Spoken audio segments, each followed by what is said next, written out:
एक ऐसा सेलिब्रिटी जिसने कोई शॉर्टकट यूज नहीं किया। सालों तक उन्होंने कंसिस्टेंटली काम किया, स्ट्रॉन्ग परफॉर्मेंसेस दी, हर प्रोजेक्ट में अपना बेस्ट दिया, लेकिन फिर भी उन्हें वो रिकग्निशन नहीं मिली जो उनका हक था। कभी नोटिस किया है, जब तक आप स्ट्रगल में होते हो तब तक इंडस्ट्री आपको देखना भी जरूरी नहीं समझती, और जैसे ही सक्सेस का एक स्टैंप लगता है ना, वही लोग अचानक ऐसे बिहेव करने लगते हैं जैसे शुरू से आपके ही सपोर्टर थे। ये सिर्फ एक कहानी नहीं है, ये बॉलीवुड का एक पुराना पैटर्न है जहां रिस्पेक्ट टैलेंट से नहीं, रिजल्ट से मिलती है। और अगर इस चीज को किसी एक नाम ने सबसे क्लियरली एक्सपोज किया है तो वो नाम है यामी गौतम। बड़े प्रोडक्शन हाउसेस, पावरफुल सर्कल्स, सब ने उन्हें क्वाइटली साइड पे रखा। एक वक्त ऐसा भी आया जब इंडस्ट्री के एक बड़े फिल्म मेकर करण जौहर ने ओपनली ये कह दिया कि यामी ज्यादा पॉपुलर नहीं है, इसलिए उन्हें अपने शो का हिस्सा बनाना जरूरी नहीं समझा। और सिर्फ यामी ही नहीं, उस मोमेंट में ऋतिक रोशन जैसे स्टार को भी इस लॉजिक के चलते थोड़ा इग्नोर किया गया। रियलिटी शोज हों या पब्लिक प्लेटफॉर्म्स, यामी को अक्सर एक ठंडी सी रिस्पॉन्स मिलती रही, जैसे वो रूम में प्रेजेंट ही ना हो। यामी गौतम कोई ओवरनाइट सेंसेशन नहीं थी। उनका करियर धीरे धीरे बना, लेयर बाय लेयर। उन्होंने हर रोल को सीरियसनेस के साथ अप्रोच किया, चाहे वो कमर्शियल हो या कंटेंट ड्रिवन। स्क्रीन पे उनकी प्रेजेंस हमेशा रिफाइंड रही, परफॉर्मेंसेस कंट्रोल्ड और इम्पैक्टफुल रहीं। लेकिन फिर भी उनका नाम कभी उन एक्टर्स की लिस्ट में नहीं आया जिनको इंडस्ट्री प्रायोरिटी ट्रीट करती है। इंडस्ट्री के बड़े सर्कल्स होते हैं ना, जहां एक्सेस सब कुछ होता है, वही जगह यामी के लिए सबसे ज्यादा क्लोज्ड रही। न उनके पास लाउड पीआर था, न अननेसेसरी कंट्रोवर्सी। और बॉलीवुड में ये दो चीजें ना हो तो आपको इंटरेस्टिंग नहीं माना जाता। रिजल्ट ये हुआ कि काम करते रहने के बावजूद यामी को कंसिस्टेंटली ओवरलुक किया गया। ये सिर्फ एक इंसान का इशू नहीं था।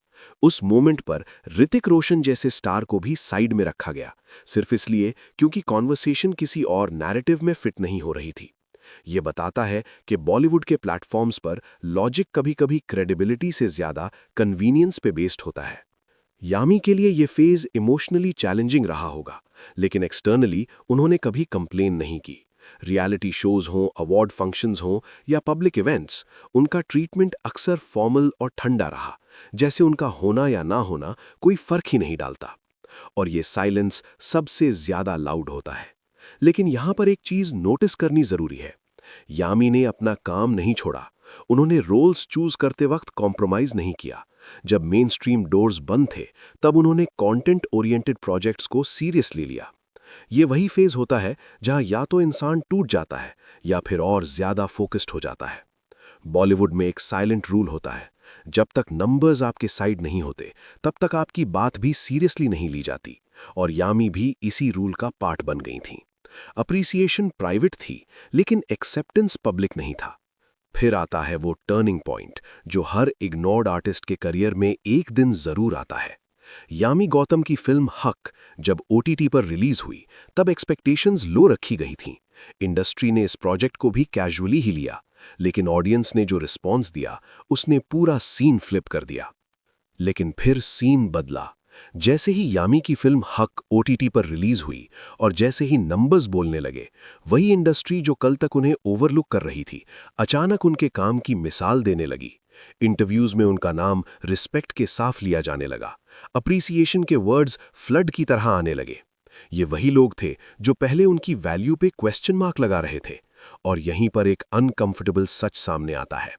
बॉलीवुड अक्सर टैलेंट को नहीं, सक्सेस के सर्टिफिकेट को सल्यूट करता है। सक्सेस के बाद मिलने वाली वैलिडेशन स्वीट लगती है, लेकिन स्ट्रगल के वक्त जो आप अपने आप को संभालते हो ना, वही असली टेस्ट होता है।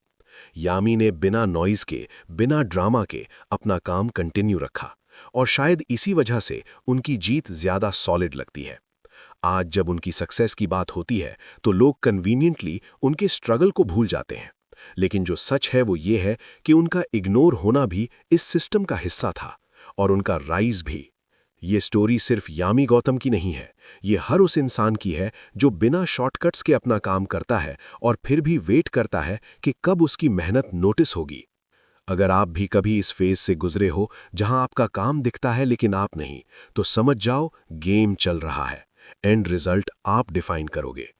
अगर आपको ऐसी रियल अनकंफर्टेबल इंडस्ट्री स्टोरीज सुननी अच्छी लगती हैं तो वीडियो को लाइक करो, चैनल को सब्सक्राइब करो और कमेंट में बताओ क्या आपने भी कभी सक्सेस के बाद लोगों का बिहेवियर बदलते देखा है।